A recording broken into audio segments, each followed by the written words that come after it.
talking about those lists that we find, a lot of them written by Paul, not all of them, but a lot of them, written by Paul that list these sins or characteristics of sin. We're to the list that is in Galatians called the works of the flesh. I think last time on lesson number 10, we got to hate. Probably finished that up pretty good. Strong dislike, hostility, enmity, the English Standard Version says. We're told we're not to hate, but in Matthew chapter 22, we're told to love our neighbor. So that's the command that we have. But there is a side to hate, or a reason that we should hate, and that involves evil. In Psalm 119, there's several references to having this strong dislike or hate, especially for evil or for sin. And we finished up by saying that we all remember that we are to hate the sin and not the sinner. We've been told that. Hate often leads, as we'll find with some of the others that we are going to talk about today, hate often leads or causes other sins. So that is the sin of hate, to strongly dislike. All right, if you go through the list, variance, strife, quarrels, contentions. I'm not sure which word it says next, but we've covered that with number 69, the card that we talked about, variance and strife. That's the same word there, that quarrels and contentions. So we're going to move on to emulations in the King James. The New King James calls it jealousies. Uncontrolled desire to have what others have. We know about jealousy. Look at something or someone else and we want what they have, but don't want to work hard enough like they have to get it, maybe. We think of it that way. I want what you've got, but I don't want to work as hard as you had to work to get it. I just want it. Very closely related to envy. We've talked about envy. Also has a little bit of indignation in it. What is indignation? It's not anything that I would want to be. Doesn't sound like, is it? Indignation. It's a feeling, isn't it? It's an emotion. If you're indignant, don't you have a feeling or an annoyance of an unfair or something that you think is unfair treatment that you've undergone? You have indignation. You feel like you've been mistreated. That's kind of part of this envying and jealousy. Let's go to the next one. Zelos, the Greek word, uncontrolled desire to have what others have. As we see there, the New King James translate this word that the King James says is emulations, as jealousies, envy leading to indignation, and some examples of that. What about Joseph's brothers? Were they jealous of Joseph? Feeling that they were being mistreated by their father, who favored their younger brother? I think we see that. What did that lead to? Probably led to the one right before this, hatred, right? They didn't like him, did they? They hated him. It was going to lead to murder, wasn't it? They were going to kill him. So Joseph's brothers had jealousies. What about King Saul toward David? What did that look like? David killed Goliath and the people said what? David's killed 10,000s, Saul's killed thousands. Now, was that true? Had David killed 10,000? Only thing we can read about is he killed one, didn't he? Now, he was a giant. He was a thorn in the side of Israel. But the people exaggerated that, didn't they? Saul didn't like it. King Saul. He wasn't getting the glory and credit that he deserved. Saul had probably been responsible for killing thousands as the leader of the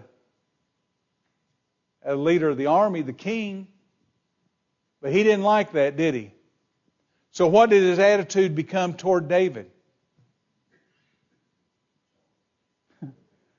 When I think of it, I think of him throwing the spear and it striking into the wall by David. He was going to kill him. So jealousy, once again, was leading to hate, was leading to attempted murder at least.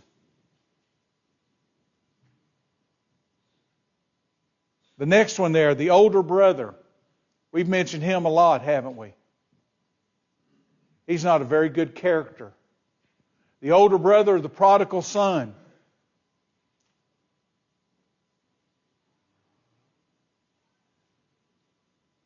How did that manifest itself?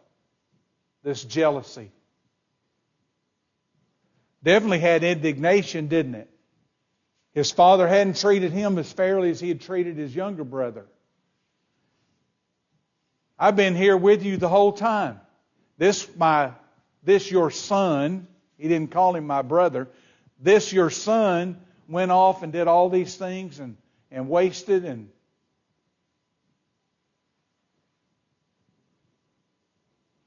seemed to me like, it doesn't actually say that, but seemed to me like he was jealous of these actions. He was jealous of the love that we see later on that his father had for the younger brother. Because when the younger brother came back, he didn't hold his feet to the fire, did he? Why'd you do this? Why'd you act this way? I knew you'd come back. No, I always pictured he was standing on the front porch looking for him.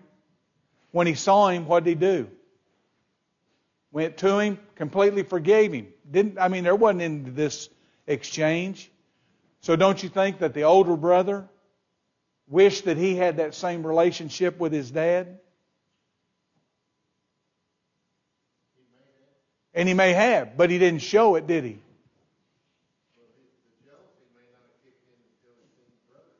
Yeah. Yeah, Keith makes a good point. The jealousy may not have kicked in. The envy. Then it turned into this, mentioned here, indignation. He didn't act very good, did he? That's what we would say. He didn't behave the way that he should have behaved toward his brother. His father completely forgave. There's no indication that he had any inkling of forgiveness, compassion, mercy. Well, that goes back to another one too, doesn't it? But what about, look down there, I put God is jealous. If jealousy is a sin, how can God be jealous?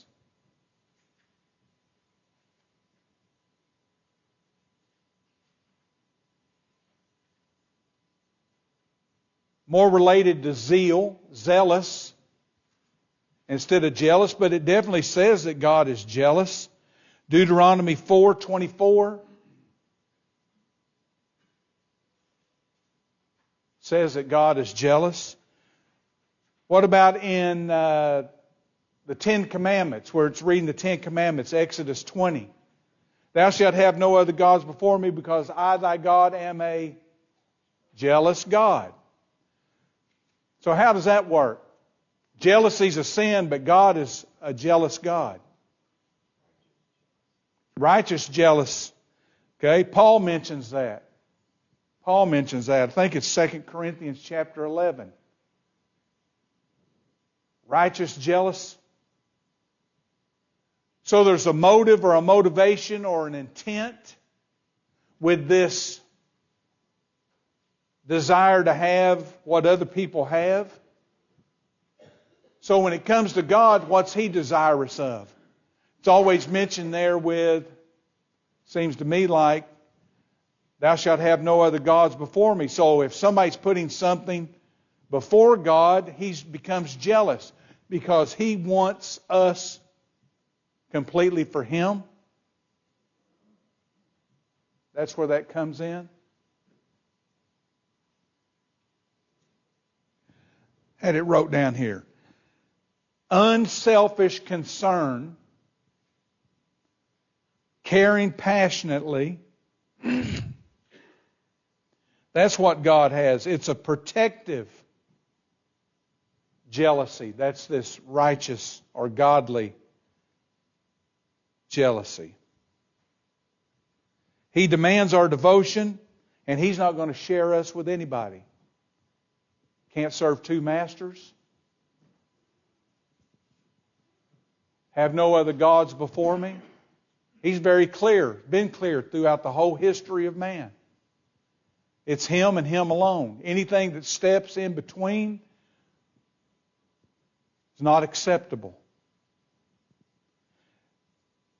I think it shows a reflection of His love, how passionately He loves us, that He doesn't want anything to come between us and Him. Jealousies, emulations. Define the sin of wrath. Here's another one that's sinful, but we'll talk just in a minute. God has wrath, doesn't He? So what is the sin of wrath? Violent anger. Violent anger. Thumos is the Greek word of violent anger. There's that word again, indignation. Anger from a perceived injustice or mistreatment. The New King James Version, I think it says outbursts of anger.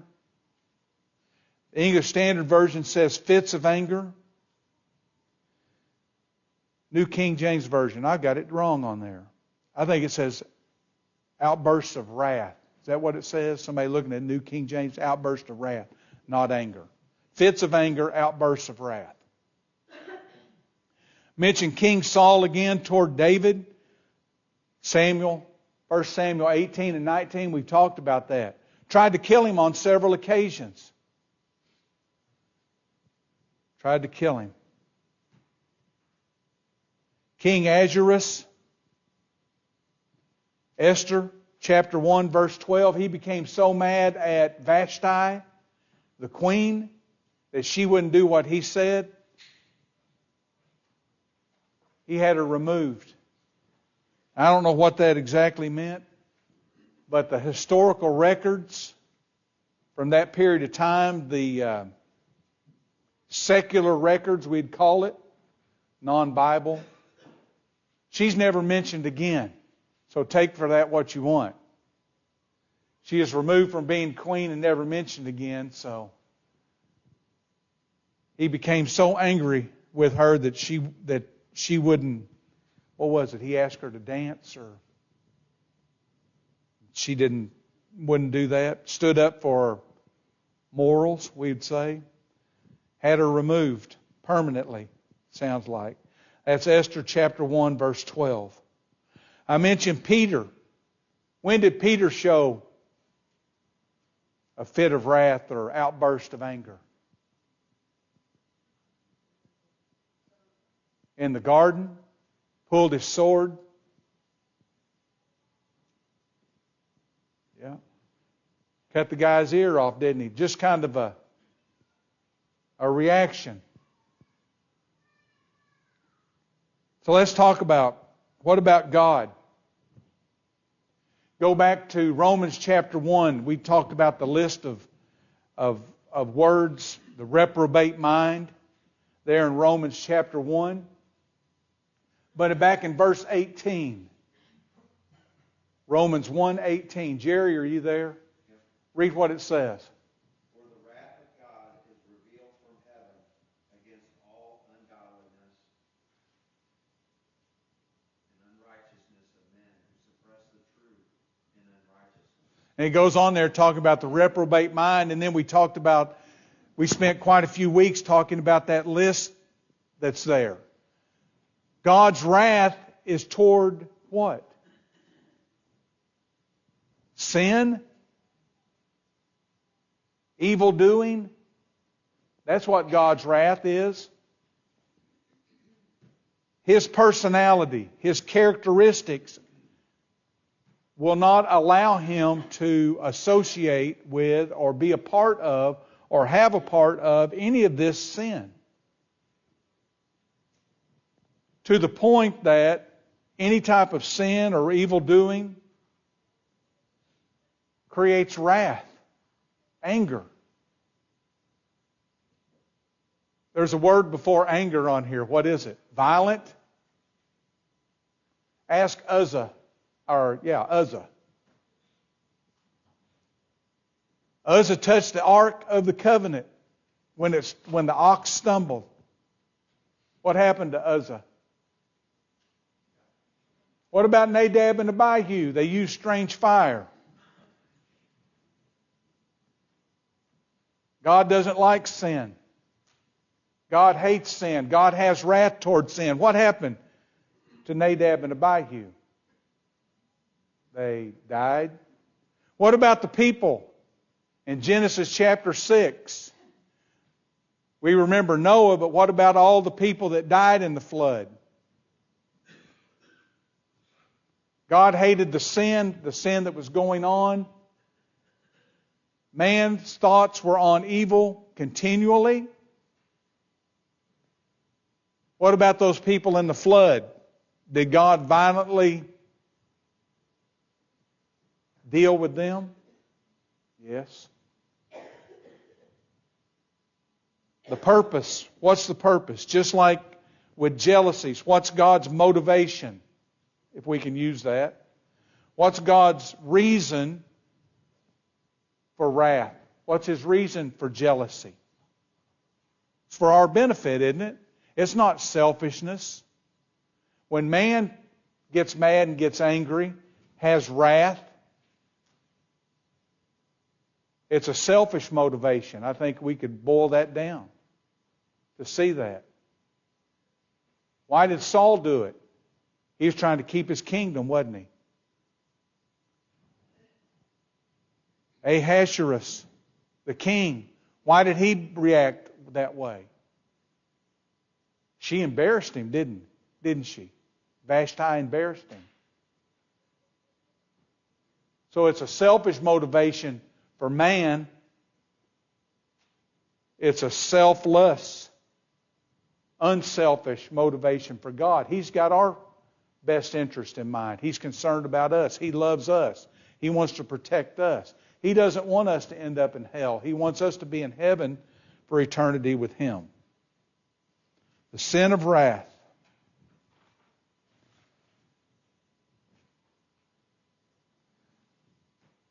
Next on the list, Galatians chapter 5, somewhere down around verse 20, talks about seditions or factions. What is that? Division into selfish groups. A lot of this has to do with selfishness, isn't it? Selfishness and pride. We put ourselves before everybody else. We see ourselves as greater than everybody else. Even at times, we're better than God. We know more than God. Selfishness, pride. The sin of seditions or factions is division into selfish groups.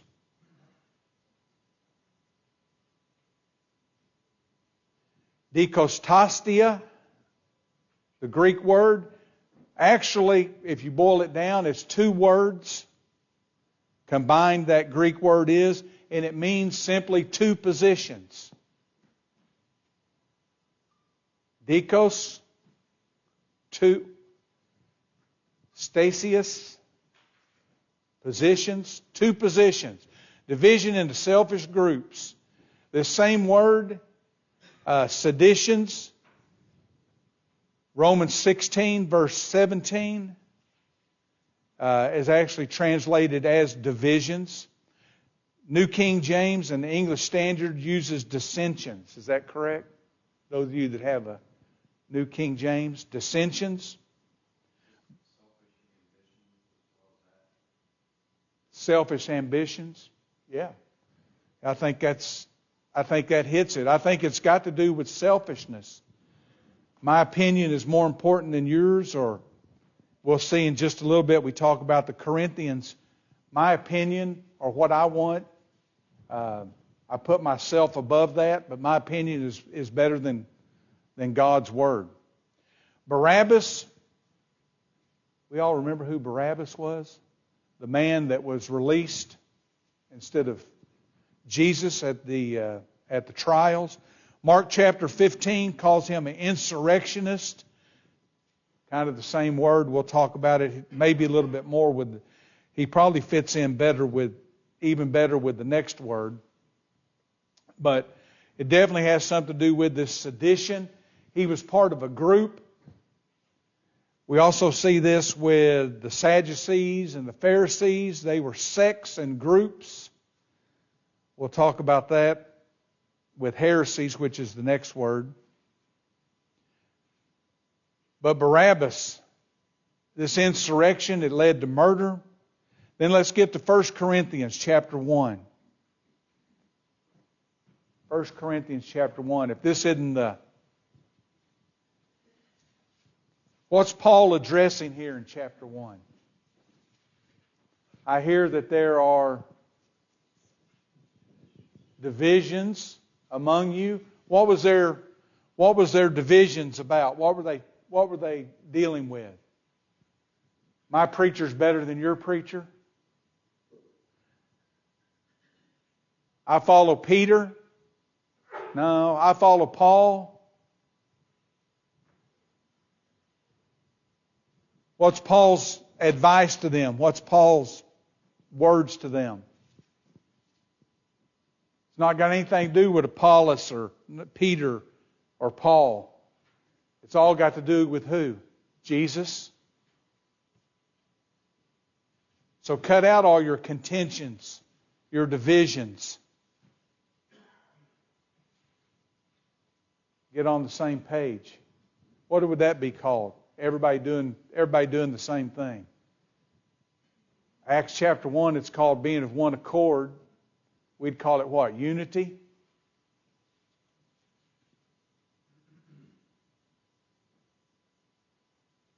A factious commotion causing a split. What happened in Acts chapter 15? I wrote Paul and Barnabas there, not Barabbas. Kind of starts and has the same letters, but Barabbas was one guy, Barnabas was another. Was there a disagreement between Paul and Barnabas? Who was at the focal point of that?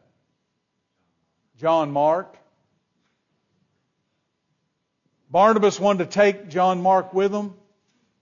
Paul didn't, because at some point John Mark had turned back and went home, got homesick. We don't know exactly. He just wasn't with them anymore, was he? Paul remembered that, didn't think that John Mark was fit or suitable or ready to go, didn't want him to go. Barnabas did. And it said the contention grew strong enough against them that what happened?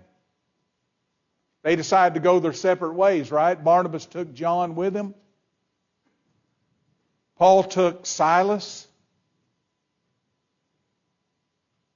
So in a weird way, double the work got done, didn't it? But that's the way to handle it if you throw in this one extra deal. Later on, what did Paul say about John Mark? He is profitable for me. Paul got over it, didn't he? Maybe because John Mark proved himself. But if this contention would have festered and gone on and on and on, and where would it have ended up? For that period of time, it was better for them just split and go their separate ways. But it seems to me like, with Paul's words about John Mark, it got solved and settled, didn't it? So keep that in mind. Let's talk about the next word.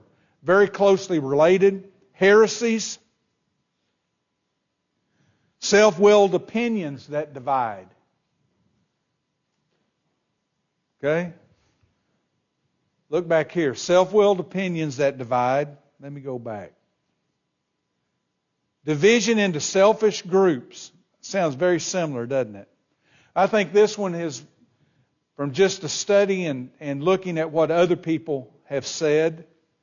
It's a little more specific, and we'll talk about that.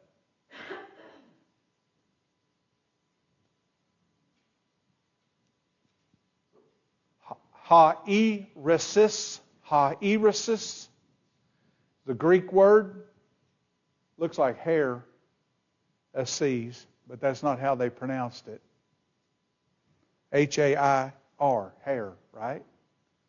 You can see where they got it. It's almost a, what do they call that, a transliteration, where they took it letter for letter and just made one word. This self-willed opinion that divides. Divisions, the English Standard Version, we've already seen that. It's a disunion, talking about sex. A schism. What is a schism? A divide. Somebody said it's a divide. I found it rent. Remember, people rent their clothes, tore their clothes, they were going to tear Jesus' outer garment. They were going to divide it into parts. That's what a schism is, to divide into parts. The word actually comes from a word in Greek that means choice. Your choice, my choice, anybody's choice.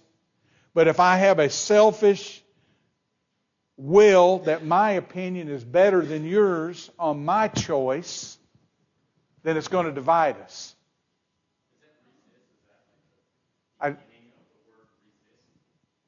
Resist? Maybe.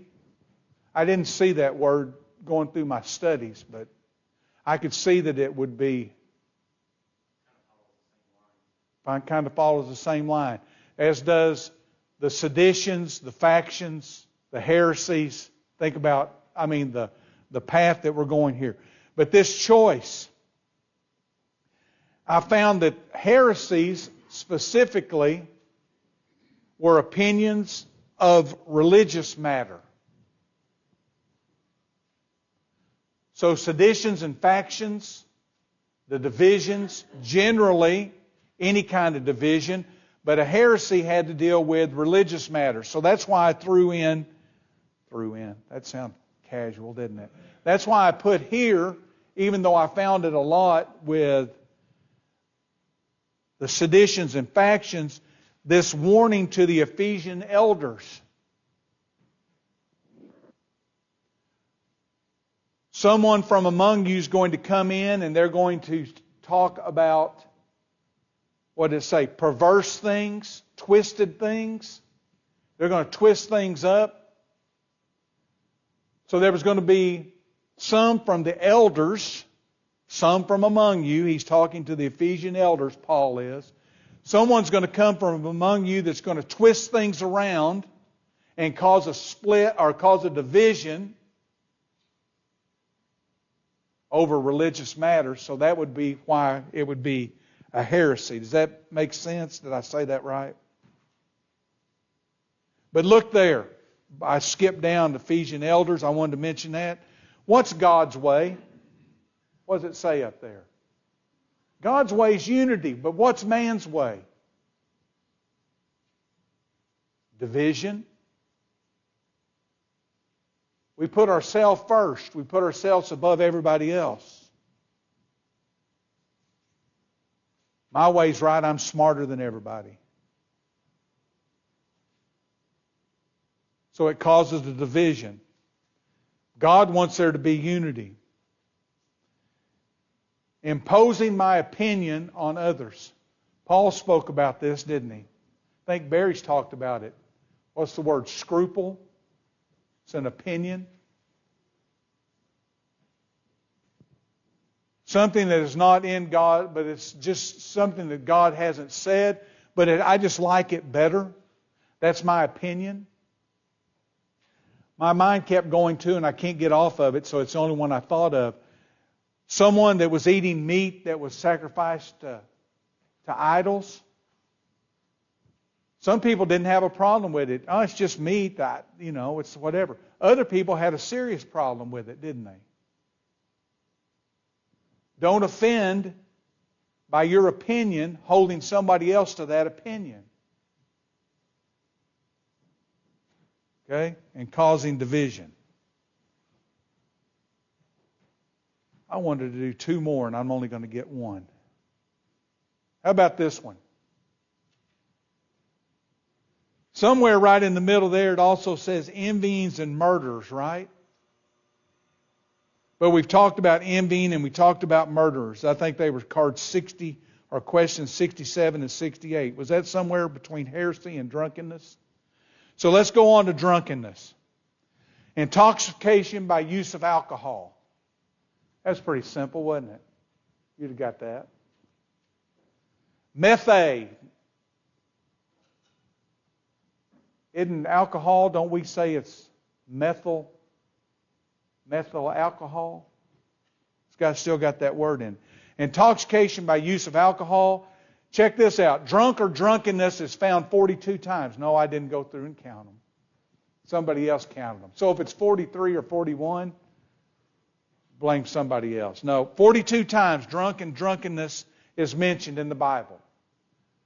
Something that's mentioned that much is probably of importance, or at least we'd say a concern, wouldn't it be? That's a lot of times. Drunkenness often leads to other sinful activity. Belshazzar, he gets drunk, starts running his mouth. That's what we would say.